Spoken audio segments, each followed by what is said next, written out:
শরীফে গত কয়েক বছর আগে রমজান শরীফ মাসে উমরাতে গিয়েছিলাম। কাবা শরীফে নামাজ পড়ছি, তারাবির নামাজের জামাত, 30 লক্ষ মানুষের জামাত। জোরে বলবেন না? একটু জোরে বলা যাবে না? আর একটু জোরে বলা যাবে না?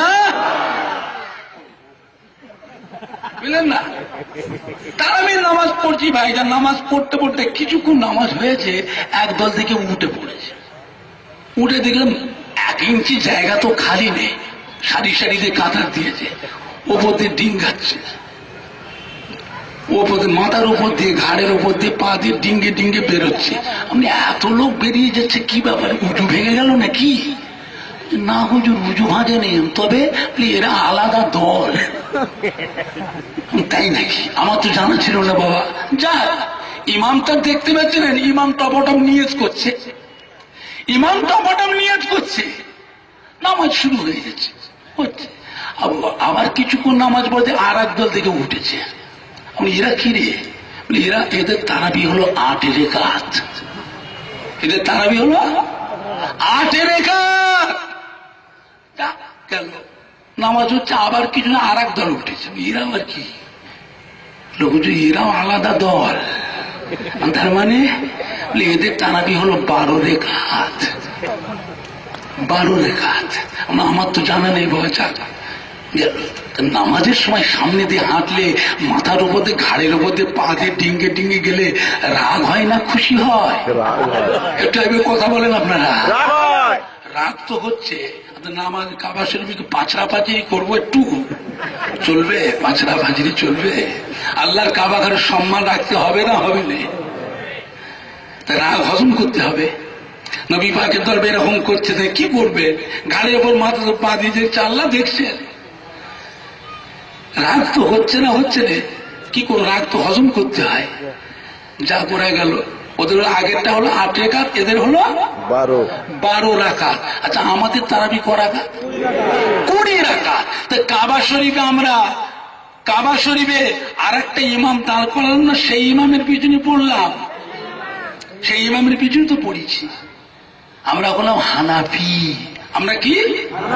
হানাফি। আরো 3টা আছে, শাফি, মালিকি, হাম্বলি, আছে না নাই? হক না বাতিল?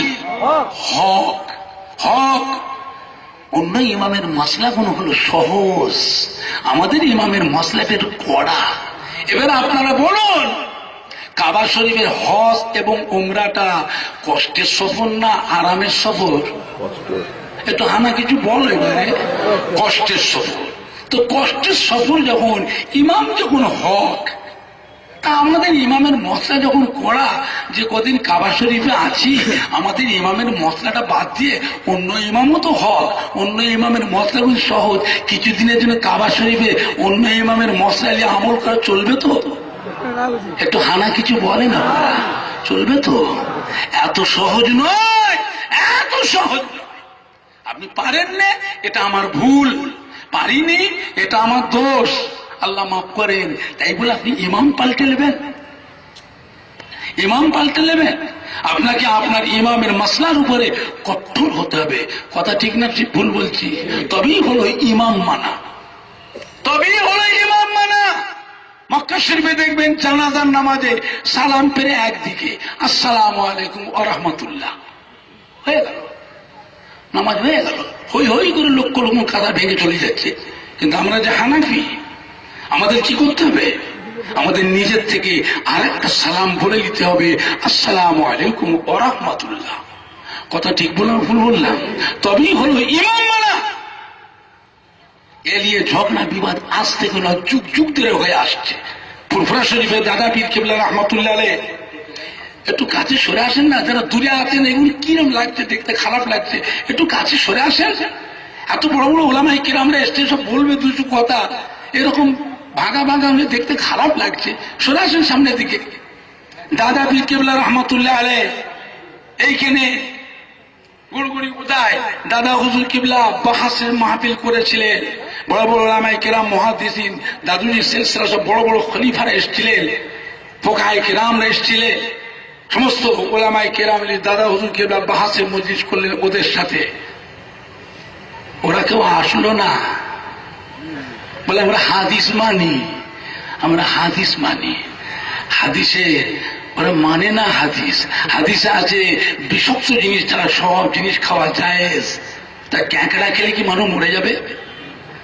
কথা বলছেন না কেন? ক্যাঁকড়া রান্না করে কেউ খায় মরে যাবে? কুঁচে যদি রান্না করে কেউ খায় মরে যাবে? পানির জলহস্তি আছে না, পানির হাতি জলহস্তি আছে না, পানির হাতি জলহস্তি দিয়ে কেউ রান্না করে যে খায় মরে যাবে? পানির শোর, ওই যে ভুস কি বলে ওটাকে, শুশু না কি বলে, শুশু হুস,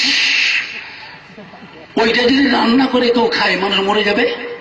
বলা হয় যে বিষাক্ত জিনিস ছাড়া সব জিনিস খাওয়া যায়। ও বাবা, ওগুলো খাবে না, খালি মাছগুলো বেঁচে বেঁচে খাবে, মাছগুলো বেঁচে বেঁচে খাবে। তাহলে হাদিস মানা হলো? এরা বলতে আমরা হাদিস মানি। দাদা পীর কেবলা রহমাতুল্লাহ বলে গেছে, বাবা ঝিঙে তিতো আর উচ্ছে তিতো। উচ্ছে বলছেন, উচ্ছে কাকে বলে? উচ্ছে কাকে বলে? করেলা। করেলা তিতো না মিঠে?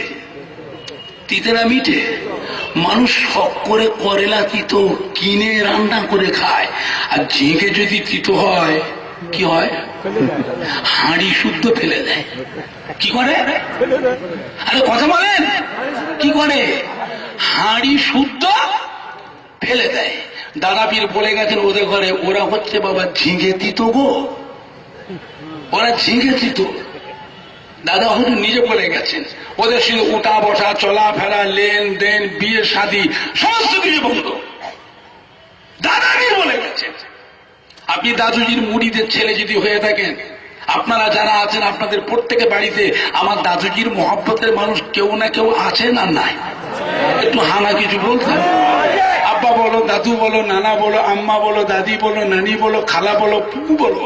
কেউ যদি নাও হয় তা ওদের শ্বশুর না হলে শাশুড়ি, সেও দেখবেন দাদুজির দরবারের অন্তরের মহব্বতের মানুষ হয়ে আছে। কথা ঠিক বলছি না ভুল বলছি? খবরদার। বিদেশে গেছেন চাকরি করতে, চাকরি করবেন, যার কাছে চাকরি করছেন সে টাকা দেয় বলে তার মত পত্র নিয়ে আসবে, তার মত নিয়ে আসবে। মক্কা শরীফে দেখবেন গত বরের তারাবির নামাজটা টিভিতে দেখেছে, তারাবির নামাজ। কিছু কিছু মানুষ দেখবেন যারা টিভি দেখে, তাদের জিজ্ঞাসা করুন নামাজের ভিতরে ইমাম নামাজ পড়াচ্ছে, ওরা পেছনে কাতারে কোরআন শরীফ এরকম করে খুলে খুলে দেখছে। কথা ঠিক বলছি না ভুল বলছি? যারা টিভি দেখেন, আমার কথাটা ঠিক বলা হচ্ছে না ভুল বললে হাত তুলে দেখান তো দেখি, সবাই বুঝুক ঠিক বললাম না ভুল বললাম। আচ্ছা, এই কোরআন শরীফ খুলে খুলে পড়ছে কারণটা কি? ও পড়ছে দেখছে যে ইমাম ঠিক পড়ছে না ভুল পড়ছে। কথা ঠিক বললো না ভুল বললাম? ও কোরআন শরীফ খুলে আর যেই ইমাম রুকু দিয়ে যাচ্ছে আল্লাহু আকবার, কোরআন শরীফ বগলে রেখে দিয়ে রুকু দিয়ে যাচ্ছে। কথা ঠিক বলছি না ভুল বলছি? আবার নামাজে দুটো শেষদা দিয়ে ইমাম ধরে উঠছে আল্লাহু আকবার, ও আবার বগল থেকে কোরআন শরীফ বার করে আবার দেখে এরকম করে দেখছে নামাজের ভিতরে। আচ্ছা, ইক্তেদাই তো বিহাজালি ইমাম, ইক্তেদাই তো বিহাজালি ইমাম হলো, হলো ভাইজান হলো। আচ্ছা, ও এরকম করে দেখছে, তার কারণটা কি? ইমাম ঠিক পড়ছে না ভুল পড়ছে, নামাজ হবে তো? এত হানা কিছু বলে নামাজ হবে তো? সাবধান সাবধান, এটা আখিরি জামানা। বেঁচে থাকলে আরো কত রকমের মত পথের মানুষ দেখতে পাবেন। আপনি আপনার মাসলাকের উপরে, আকীদার উপরে কঠোর হন, মজবুত হন, আসলটাকে খাঁটিটাকে ধরে রাখুন, খাঁটিটাকে ধরে রাখুন। নকল যতক্ষণই আছে সব ওরা আস্তে আস্তে আসলের মধ্যে ঢুকবে না ঢুকবে না? একটু আনা কিছু বলে ঢুকবে না ঢুকবে না? সাবধান। আপনি নকলের পিছনে ছোটেন, কিয়ামত কিন্তু নকল পিছনে থাকবে। কিয়ামত একদিন হবে না হবে না? হবে না হবে না? কিয়ামত ওদের সাথে না হুজুর না হুজুর, তাহলে ওদেরকে ছেড়ে দিয়ে সরে এসো। তোমাদের আব্বা দাদু নানারা আম্মা দাদি নানিরা আল্লাহর ওলিদের মানুষ। আরে এ মাটিটা হলো আল্লাহর ওলিদের মাটি, তাহলে ফুরফুরা শরীফের দাদা হুজুর নয়। এ মাটিতে হাজার হাজার আল্লাহর ওলিয়ে কামেল আউলিয়া কিরামদের খেদমত মেহনত আছে না নাই? তার ভিতরে ফুরফুরা শরীফের দাদা পীর কিবলা তিনারও কিছু মেহনত আছে। প্রত্যেকের আব্বা দাদু নানা আম্মা দাদি নানি খালা পুপু একজন না একজন আল্লাহর ওলিয়ে কামেলদের অন্তরে মহাব্বতের মানুষ, একজন না একজন আল্লাহর ওলিয়ে কামেলদের অন্তরে মহাব্বতের মানুষ। তার ভিতরে ফুরফুরা শরীফের দাদা পীর কিবলা রাহমাতুল্লাহ আলাইহ তেনারও কিছু মহাব্বতের মানুষ, ওর মধ্যে সব আমরা একসাথেই সব মিলে মিশে আছি। কথা ঠিক না ভুল বললাম?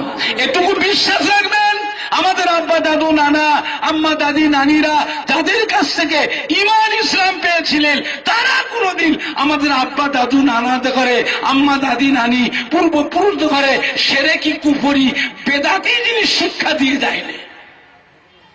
এটুকু বিশ্বাস রাখবেন।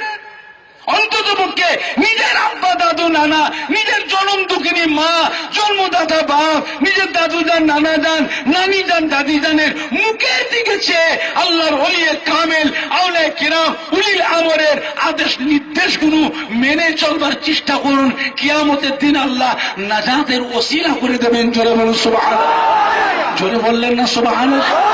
আর জোরে বলা যাবে না সুবহানাল্লাহ? নারায়ে দেখবে, আমার দিনদার ইমানদার ভাইয়েরা, এটা আখিরি জমানা। মানবেন তো মানার মতো মানেন, ধরবেন তো ধরার মতো ধরুন। এখন আপনাদের খেদমতে আমি বিদায় নিলাম। আল্লাহ মওকা দিলে ইনশাল্লাহ আমি তো আসি। এলাকায় তো মাহফিল করি না করি রে ভাই জান, আসি। এখন আমি যাবো নদিয়া জেলা। নদিয়া জেলা থেকে আমি গেছিলাম কত সুন্দরবনে, দুপুরবেলায় মেলা ছিল, ওখান থেকে সুন্দরবন থেকে এখানে আসছি। এখন এখান থেকে আবার চলে যাবো, বাড়ি যাবো না, এখন যাবো নদিয়া জেলায় যাবো। আল্লাহ রহমতে আজও দাদুজির দরবারে কোটি কোটি মানুষ আছে না? না,